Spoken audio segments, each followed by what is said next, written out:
और जब तुम किसी चीज को करते हो और समझ में नहीं आती, तो माइंड का एक नेचर है बोर्डम। बच्चों को ले जाओ मंदिर, तबाही मचा दे मंदिर में, बच्चे तबाही मचा दे। तुम उनसे कितने भगवान जी बैठे, बट भगवान आरती चल रही है, बच्चों को समझ में नहीं आता कि सब क्या कर रहे हो यार। वो उधर दो औरतें ऐसे ऐसे बाल हिला रही है, एक आदमी गाना गा रहा है, आरती उतार रहा है, कर क्या रहे हो यार तुम लोग। लेकिन बच्चों को वाटर पार्क में बड़ा मजा आता है, समझ में आता है ना। मजे का कॉन्सेप्ट किससे रिलेटेड है? समझ से। तुम बच्चों को ले जाओ किसी सेमिनार में, seminar on environment, global warming, और बच्चे को ले जाओ क्लास 1 के, बैठा दो उसको आगे, 5 मिनट तो कायदे से बैठा रहेगा वो। उसके बाद जब वो तबाही मचाना शुरू, और वो ऐसी ऐसी हरकतें करेगा ना, कहेगा कि अभी तो गए थे फिर से आ गई। वो जानता कुछ मुद्दों पे तुम रोक नहीं पाओगे। फिर वो बाहर जाएगा, वॉशरूम में आधा घंटा खड़ा होगा कि दर्द बहुत हो रहा है, क्योंकि वो अंदर वापस नहीं जाना चाहता है, तो उसे कोई ना कोई बहाने बनाने। बहाना कभी तुम बच्चों का देखो, तुम शर्मा जाओगे उनके बहाने सुन सुन के। जैसे हम कभी जाते हैं कहीं ध्यान सेंटर जाते हैं, तो हम, मेरे बच्चे तुरंत कहते हैं पापा, उनको पता आज शाम को ये लोग जाएंगे ध्यान सेंटर, कि पापा आज बस किताब उताब लेके बैठे रहते वो दिन भर।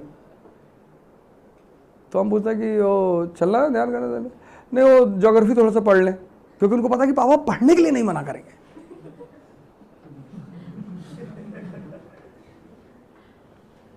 अच्छा अच्छा पढ़ लो, आएंगे तो समझा देना, हाँ वो समझा देंगे, कोई बात नहीं। उनको पता है कि आदमी हर चीज के लिए मना कर देगा, लेकिन अगर पढ़ने के हम पढ़ रहे हैं, अच्छा तो तुम लोग पढ़ो, हम आते हैं।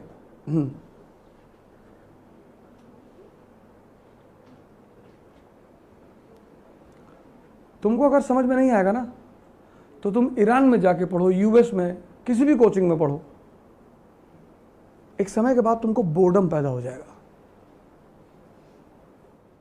तुम्हारे बॉडी में 2 सेंटर हैं डिफिनेशन देने वाले। एक तुम्हारा मन जो है वो तुम्हारे हिसाब से वो कर, जैसे तुम सिगरेट पीते हो मान लो, तो कहेगा नेहरू जी भी पीते थे, थोड़ा सही हो गया क्या, नेहरू जी पीते। ये जो ब्यूटी है तुम्हारे मन की, वो तुम्हारे खिलाफ जाता ही नहीं, तुम्हें और मजबूत करता है वो। कि सिगरेट पीने से कैंसर होता तो पूरे यूरोप के लोगों को हो जाता। फिर तुम्हें लोग एग्जाम्पल दे देंगे कि अरे हमारे बाबा गांव में रहते हैं 400 साल के हैं, बचपन से हुक्का पीते हैं, वो खांसी भी नहीं आती उनको। ये बात सही है। ये है तुम्हारा मन, वो तुम्हें जो करना होता है ना उसको स्ट्रांग कर दे। जो तुम्हें सोना है तो तुमसे कहेगा कि सुबह जो है 3 बजे ब्रह्म मुहूर्त होता है, तो अभी सो रहे थे, 3 बजे उठेंगे और 3 से 10 रिगरस पढ़ाई करेंगे। मन तुम्हारा एकदम स्ट्रांग कर देता तुमको कि बस पढ़ना है 10 घंटा। फिर तुम सो जाते हो। फिर ये 3 बजे एक बार नॉक करता है तुमको कि भाई साहब आप बोले थे 3 बजे पढ़ने के लिए, बोले आज तो 3 बजे नहीं हो पाएगा। अब ऐसे करेंगे, उठेंगे 8 बजे और 8 से शाम 5 बजे तक।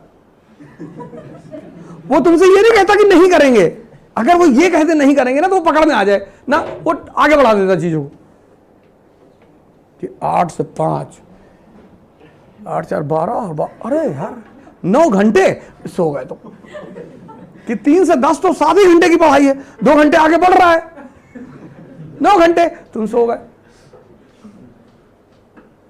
तुम उठे 9 बजे, अब तुमको गाली देगा ये कि 1 घंटे लेट हो।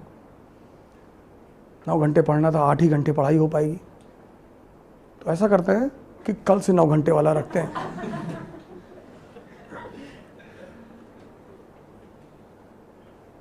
ये पूरी दुनिया इसी झांसे में तो बर्बाद है। और ये मजेदार बात, टच ये तुम्हारे अंदर बैठा है और तुम्हें देखने नहीं देता। जैसे हम अगर तुम्हें बेवकूफ बनाए तो तुम्हें दिखाई पड़ता है कि भाई साहब मुझे बेवकूफ बना रहे, ये तुम्हारे अंदर ही बैठा है और डेली बनाता है। लेकिन तुम्हें, इसीलिए कबीर ने बहुत बड़ी लाइन कही, बुरा जो देखन में चला। If you turn back in yourself and see yourself, every day you are befooled by yourself. पर ये तुम मान कैसे लो कि हमको हम ही बेवकूफ बना रहे? हाँ, और तुम्हें एक राय देती तुम्हारी कॉन्शियस, जिस पर बात करना ही बेकार है, क्योंकि ना तो तुम कुछ उसके बारे में जानते हो और ना मैं कुछ उसके बारे में जानता हूं। हमें पता है कि बुद्ध कॉन्शियस पे थे, महावीर कॉन्शियस, ये सिर्फ हमें पता है, लेकिन वो चीज क्या है ये हम दोनों को नहीं पता। तो बुद्ध जो है शराब खाने में भी बैठ के प्रवचन कर देंगे, तुम बैठ के पी लेंगे कि आ ही गए हो तो एक ले लो, कि जब अंदर आ ही गए हो, और एक दिन पीने से कुछ नहीं होता, उसमें 4-5 लोग और आ जाएंगे कन्विंस करने वाले कि जन्नत में भी तो बहती है। हाँ, जन्नत में बहती है, भगवान भी तो पीते हैं, सोमरस का पान देवता करते हैं, 4-5 लोग आके बोल देंगे। तो जो हल्का सा सीड पड़ा था तुम्हारे अंदर की, एक बियर पी हिले, वो मजबूत हो गया। तुमने कहा 4 पैक स्कॉच ही लिया। लेकिन बुद्ध का इनर कांस्टेंट इतना स्ट्रांग है कि वो बंदा बियर बार में भी बैठेगा तो प्रवचन ही करेगा, उसको कोई नहीं समझा सकता। वो पता नहीं किस लेवल पे बैठा है वो आदमी, उसके लिए जगह इंपॉर्टेंस ही नहीं रखती। वो वैश्यालय में भी जाएगा तो वैश्याएं बैठकर उसको सुनेंगी। हम कहते हैं ना, संत वैश्यालय में नहीं जा सकता, वो कहीं भी जा सकता है, हम नहीं जा सकते क्योंकि हम कमजोर हैं अंदर से।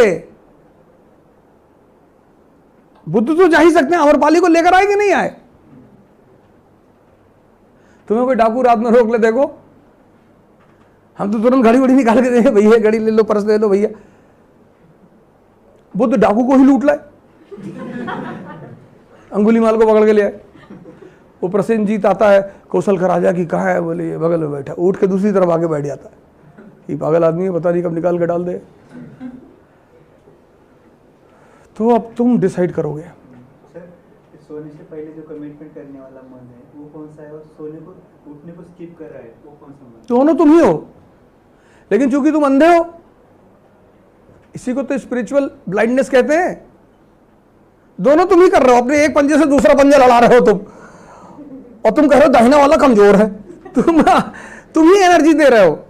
जैसे तुमने मन किया, तुम्हारे मन ने कहा कि दारू पीते हैं, तो दूसरा रोक रहा है, 2 मन एक साथ पैदा हो गए। अब अगर तुम दारू पीने वाले के साथ खड़े हो गए तो कौन ताकतवर हो गया? तो तुम पी लोगे। तो तुम डेली खुद से ही हारते हो।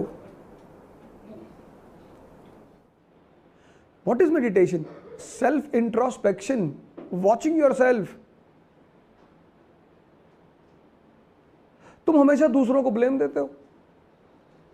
When Buddha got enlightenment, he went to meet his wife,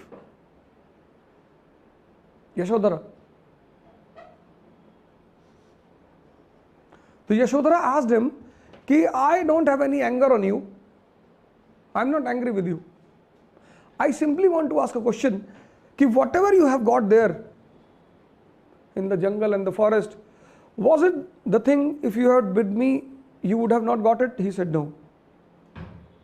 I would have got it with you also. That is why I am here to say sorry to you. And I am here to accept that you were very powerful. I was not able to resist you. This is what Buddha says after meeting with Yashodhara.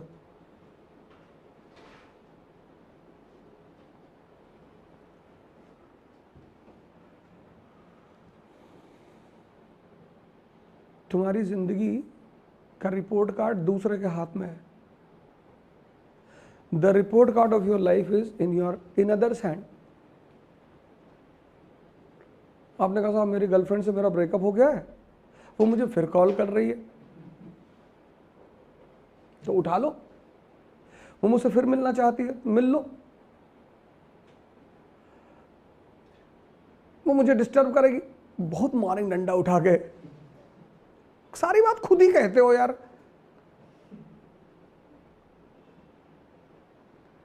क्या ख्याल है?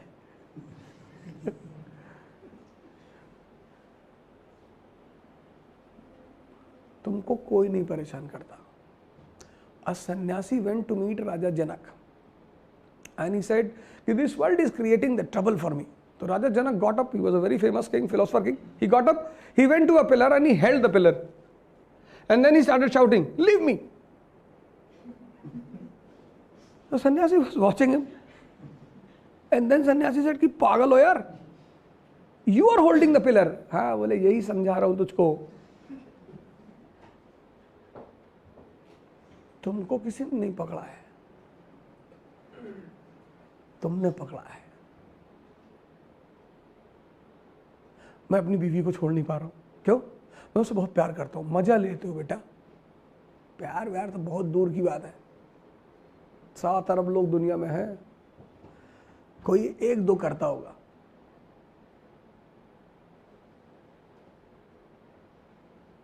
सब ड्रामेबाजी की बातें मत करो।